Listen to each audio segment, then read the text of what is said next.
مہمانوں کی آمد ہفتہ پہلے ہی شروع ہو چکی تھی، جن میں بابی کی میکے والے سہرے فرست تھے، اور پھر رہی صحیح کسر میری دو پھوپھیوں کے خاندان نے پوری کر دی تھی۔ ایسا لگ رہا تھا کہ جیسے میں کسی پاگل خانے میں آ گئی ہوں۔ نہ نیند پوری ہو رہی تھی اور نہ ہی خوراک پکا پکا کر جب کھانے کا وقت آتا تھا تو ہمارے لیے کچھ بچتا ہی نہیں تھا۔ خیر، اللہ اللہ کر کے شادی کا دن آن پہنچا تھا۔ میں بھی سکون میں تھی کہ چلو اب اس پاگل خانے سے جان چھوٹ جائے گی اور کچھ دن سکون کے نصیب ہو جائیں گے، مگر بھابھی نے ہوتے ہوئے ایسا کیسے ممکن تھا کہ مجھے سکون نصیب ہو جائے؟ نہ جانے میں نے بھابھی کا ایسا کیا بگاڑا تھا کہ وہ میرے پیچھے ہی پڑ گئی تھی۔ ارے تم کہاں جا رہی ہو؟ میں پارلر جانے کے لیے کھڑی تھی جب بھابھی آ گئی۔ بھابھی وہ میں پارلر جا رہی ہوں، میں نے بھابھی سے کہا۔ تمہیں پارلر جانے کی کوئی صورت نہیں ہے، شان سے میں پارلر کا کورس کیا ہوا ہے، وہ تمہیں گھر پر ہی تیار کر دے گی۔ بھابھی نے مجھے کہتے اپنی بہن شانزے کو بلا لیا تھا، جس نے مجھے گھر پر ہی تیار کر دیا تھا۔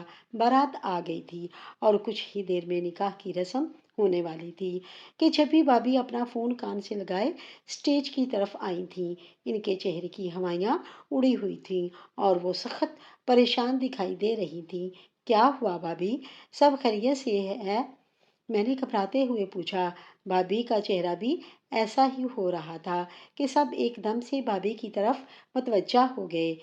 تم میرے ساتھ آؤ، مجھے تم سے بات کرنی ہے، بھابھی نے میرا بازو پکڑتے ہوئے کہا تھا۔ اس سے پہلے کہ وہ مجھے لے کر سائڈ پر ہوتی، بھائی اور فرید بھی اٹھ کھڑے ہوئے تھے۔ کیا بات ہے طیبہ، یہیں پر بتاؤ، تم اتنا پریشان کیوں ہو رہی ہو؟ بھائی نے مجھ سے پوچھا تو بھابھی نے میری طرف دیکھا تھا۔ وہ مومن نے خودکشی کر لی ہے، بھابھی کے الفاظ تھے یا کوئی پگھلا ہوا سیسا۔ مجھے ایسے لگا کہ جیسے کسی نے میرے پیروں تلے سے زمین کھینچ لی تھی۔ میری آنکھوں سے خود بخود آنسو بہنے لگے تھے۔ میں کسی ہارے ہوئے جواری کی طرح صوفے پر بیٹھی تھی۔ کون ہے یہ مومن؟ کیا ماجرا ہے یہ سب؟ طیبہ مجھے پوری بات بتاؤ۔ بھائی میری حالت دیکھتے ہوئے گرجے تھے۔ وہ روبی کا عاشق تھا، بھابھی نے گویا میرے تابوت میں آخری کل بھی ٹھونک دی تھی۔ ارد گرد ہر طرف چام گوئیاں اور سرگوشیاں ہونے لگی تھیں۔ لوگ ایک دوسرے کے کان میں خسر پسر کر رہے تھے۔ وہ لوگ طرح طرح کی باتیں بنا رہے ہیں اور میری طرف یوں دیکھ رہے تھے کہ جیسے میں نے نہ جانے کون سا جرم کر دیا تھا۔ طیبہ تم ہوش میں تو ہو؟ یہ کیا کہہ رہی ہو؟ بھائی بھابھی کو پکڑ کر جھنجھوڑا تھا۔ میں ٹھیک کہہ رہی ہوں، یاسر مومن اور روبی سے ایک دوسرے سے محبت کرتے تھے۔ ان کا چکر کب سے چل رہا تھا، میں نے آپ کو بتانے کی بہت کوشش کی، مگر ہر مرتبہ ہی روبینہ مجھے منع کر دیتی تھی اور مجھے ساتھ کی قسمیں دے کر روک لیتی تھی کہ میں آپ کو کچھ بھی مت بتاؤں۔ بھابھی نے روتے روتے ڈرامہ شروع کر دیا تھا اور میں اپنا رونا بھول کر حیران پریشان سی بھابھی کو دیکھ رہی تھی کہ آخر یہ بھابھی سب کیا کر رہی تھی اور کیوں کر رہی تھی؟ یہ سب کیا ہے روبینہ؟ بھائی میری طرف مڑتے زور سے دھاڑے تو میں دھاڑے مارے ڈر کے صوفے سے جا لگی تھی۔ ایسا کچھ نہیں ہے بھائی، میں نے کمزور سی دہائی دی تھی۔ چپ، ایک دم چپ، مجھے کوئی جھوٹ نہیں سننا۔ میں نے تمہیں پہلے بھی کہا تھا کہ کوئی بھی ایسا ویسا کام مت کرنا۔ بھائی مجھ پر چلائے تھے۔ مولوی صاحب آپ نکاح شروع کریں، میں اب جلد از جلد اسے یہاں سے رخصت کرنا چاہتا ہوں۔ بھائی پھر سے مولوی صاحب سے مخاطب ہوئے تھے۔ روبینہ سہیل ولد سہیل احمد، آپ کا نکاح فرید انور ولد انور۔ مولوی صاحب نے بس اتنا ہی کہا تھا جب اس طرف سے فرید کے والد اٹھ کھڑے ہوئے تھے۔ انہوں نے مولوی صاحب کی بات بیچ میں ہی کاٹ دی تھی۔ رک جائیں مولوی صاحب، آپ جا سکتے ہیں، یہاں کوئی نکاح نہیں ہوگا۔ فرید کے والد نے کہا تھا کہ آپ کیا کہہ رہے ہیں چچا، ایسا کیسے ہو سکتا ہے؟ بھائی فرید کے والد کی طرف بڑھے تھے۔ ایسا ہی ہوگا، آپ لوگ کیا سوچ رہے ہیں کہ بدنامی کا طوق اپنے گلے سے اتار کر ہمارے گلے میں پہنا دی گے اور ہم چپ چاپ اس کو سر کا تاج بنا کر لے جائیں گے؟ نہیں جناب، ایسا نہیں ہو سکتا، ہم یہ نکاح نہیں ہونے دیں گے اور نہ ہی ہم ایسا کرنا چاہتے ہیں۔ آپ کی بہن کے نہ جانے کتنے لوگوں کے ساتھ تعلقات ہیں، نہ جانے کہاں کہاں سے اس کے چکر چل رہے ہیں۔ ہم تو اس کو نہیں بیاہیں گے۔ آپ کسی اور کو بیوقوف بنانا، شکر ہے کہ وقت رہتے